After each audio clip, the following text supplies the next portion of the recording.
Pada hari ini kita akan melanjutkan pembelajaran kita, yaitu tentang bangun dan ruang sisi lengkung, di mana ada beberapa materi yang akan kita bahas, yaitu tabung, kemudian kerucut, dan bola.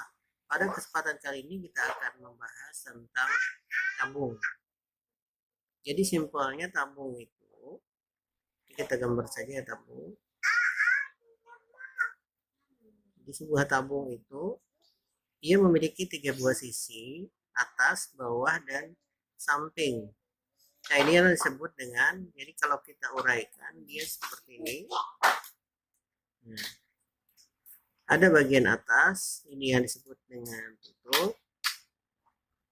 Kemudian yang di sini disebut dengan alas. Kemudian di sini adalah selimut. Selimut. Nah, sekarang apa sih rumus yang ada di sini? Jadi rumus yang kita pakai di sini tentunya karena ini merupakan bangun yang terdiri dari 3 bagian, di atasnya ini adalah untuk lingkaran, berarti dia memakai rumus luas lingkaran, yaitu P kali jari-jari kuadrat. Kemudian yang di bawah sama ya, karena dia menggunakan P kali jari-jari kuadrat. Sedangkan yang ini menjadi persegi panjang.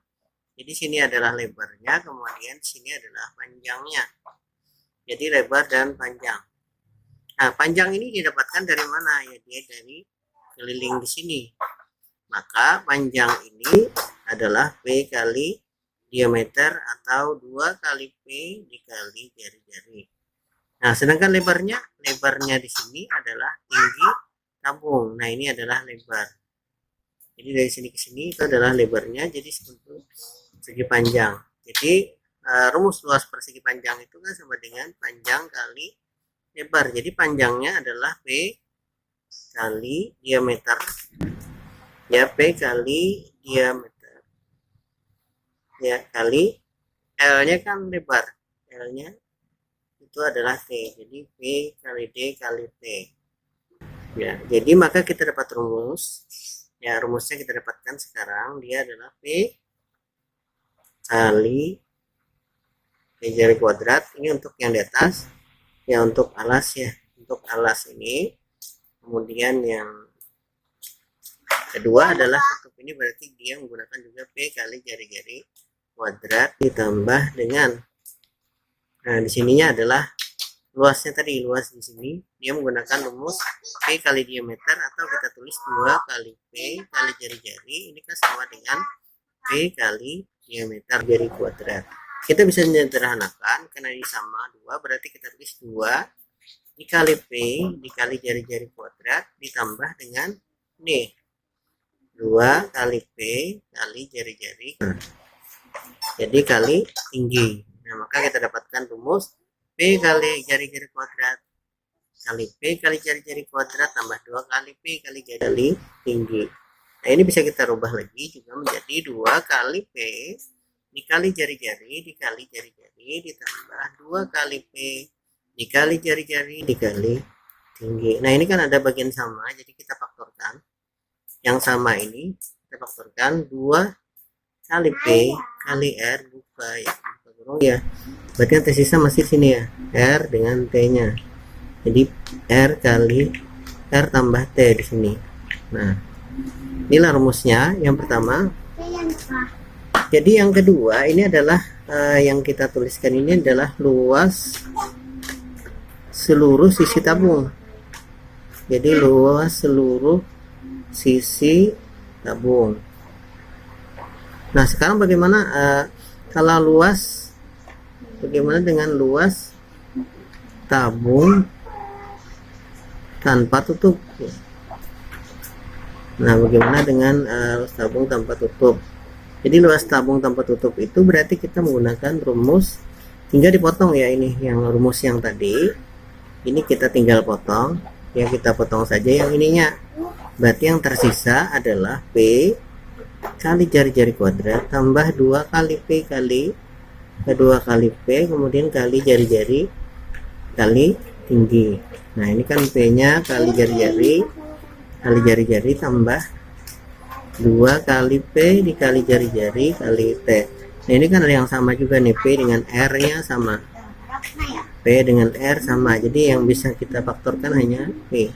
Jadi penyederhanaan rumusnya menjadi P kali R, kemudian R nya masih tersisa di sini, R ditambah 2 kali T. Nah, ini adalah rumus untuk tabung tanpa tutup.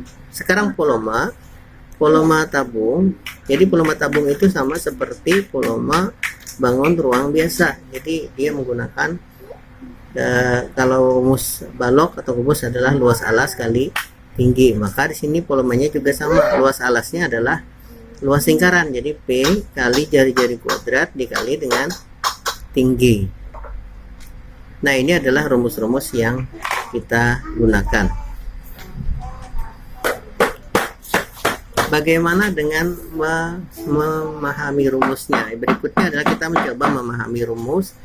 Nah, misalnya ya, poloma itu sama dengan P kali jari-jari kuadrat kali tinggi. Bagaimana dengan jika seandainya ininya tidak ada ya, misalnya T-nya. Jadi T itu sama dengan berarti poloma dibagi dengan P kali jari-jari kuadrat. Nah, kemudian rumus berikutnya yang bisa kita buat adalah misalnya jari-jari kuadrat itu sama dengan apa? Sama ya, poloma dibagi dengan P dikali T. Jadi ada beberapa rumus ini, kita mencoba memutar-mutar rumus ini ya supaya kita dapat hasil yang lebih baik. Nah, ini adalah tentang tabung. Nah, untuk pengembangan soal-soal tabung itu bisa kalian pelajari pada buku dari contoh 1 sampai contoh 5 yang bisa kita pelajari nanti. Jadi untuk tugas kalian di rumah, kalian bisa menjawab soal yang pada tabung itu dengan menggunakan rumus-rumus ini. Jadi di sana nanti ada yang dicari tingginya, kemudian ada yang dicari jari-jari kuadratnya. Jadi pemahaman kalian harus lagi kembali ke lingkaran. Di lingkaran itu ada 2 rumus.